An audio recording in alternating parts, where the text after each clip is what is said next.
até nomes do estado de Minas Gerais, nomes ligados à oposição e até mesmo alguns nomes que são líderes religiosos, algumas igrejas, de acordo com Rogério Correia, em Minas Gerais, que estão ligadas a nomes envolvidos nesse esquema. Então, agora, nos próximos dias, no retorno da CPMI do INSS, o vice-líder do governo, o deputado Rogério Correia, espera ouvir a irmã de Vorcaro na CPMI do INSS. Vamos ouvir os nossos comentaristas? Quero começar com o Mano Ferreira, que nos dá a honra da companhia aqui ao vivo hoje em tempo real. Eu quero ouvi-lo sobre a seguinte questão, né, Mano? Essa é mais uma operação que envolve diretamente representantes do Congresso Nacional, do Supremo Tribunal Federal que estavam envolvidos. Se esse assunto vira uma CPMI ou se chega na CPMI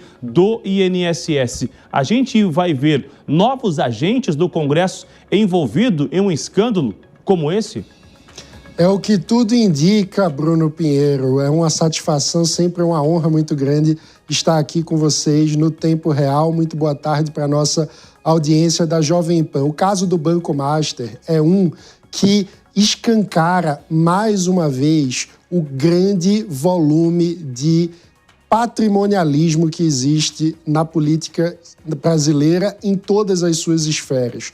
No Banco Master, nós temos conexões que fazem com que autoridades do judiciário acabem sendo trazidas para o centro das atenções em função de contratos, em função de viagens de jatinho. Nós temos também conexões com diversos governadores. Por quê?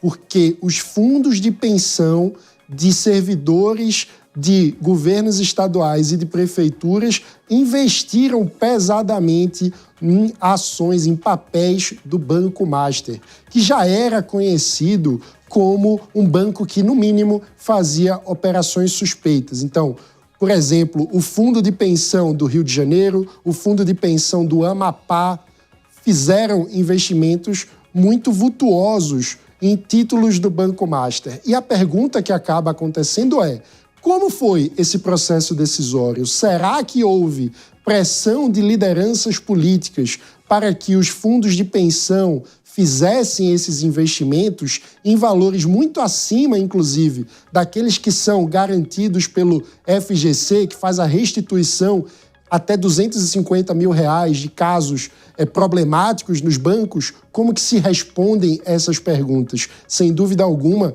precisaremos de bastante atenção da sociedade brasileira, porque os agentes políticos de diversos matizes ideológicos acabam tentando assar uma pizza do tamanho do Maracanã. Essa expressão foi usada pelo ex-presidente do Banco Central, Armínio Fraga. É isso que está em jogo. Será que a sociedade brasileira vai conseguir desligar esse fogo e tirar essa massa de pizza, ou assistiremos um grande acordo nacional com todas as instâncias? É isso que está em jogo nesse momento, Bruno.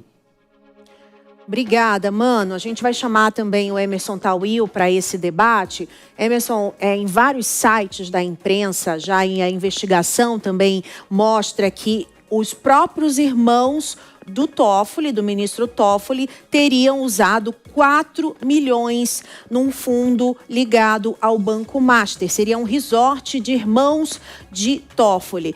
Como é que a gente vai acreditar que essa investigação vai ser isenta se vários agentes que estão ligados dentro do STF podem ter envolvimento com o banco? É difícil, né? Pois é, Márcia. Boa tarde a você, ao Bruno, a toda a audiência da Jovem Pan. Sempre um prazer estar aqui com vocês. Pois é, como dito, existe não só um interesse econômico, como esse rombo, né, gigantesco de 41 bilhões de reais, aí, com mais de 1.600 milhões de credores, a respeito do Banco Master. Existem as especulações também, as conotações de direcionamento de participantes, autoridades que fazem parte desse esquema, estariam feito parte desse esquema, assim como ministros, políticos e tudo mais.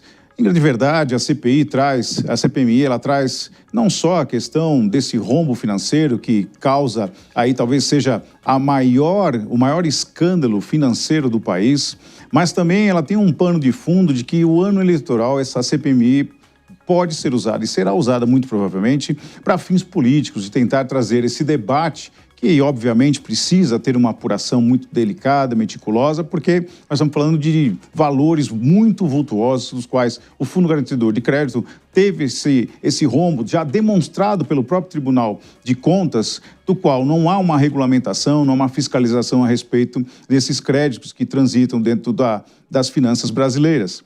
É muito delicado. É como o Mano disse, a sociedade brasileira espera que tenha um resultado de identificação dos verdadeiros autores, se aconteceu realmente esses crimes que estão sendo apontados, há muita água de passar embaixo da ponte, mas o cenário demonstra de que há uma certa ligação, não só financeira, mas, sobretudo, entre autoridades de alto escalão da política nacional e outros interessados também. Então, é um caso de extrema sensibilidade que precisa ser apurado.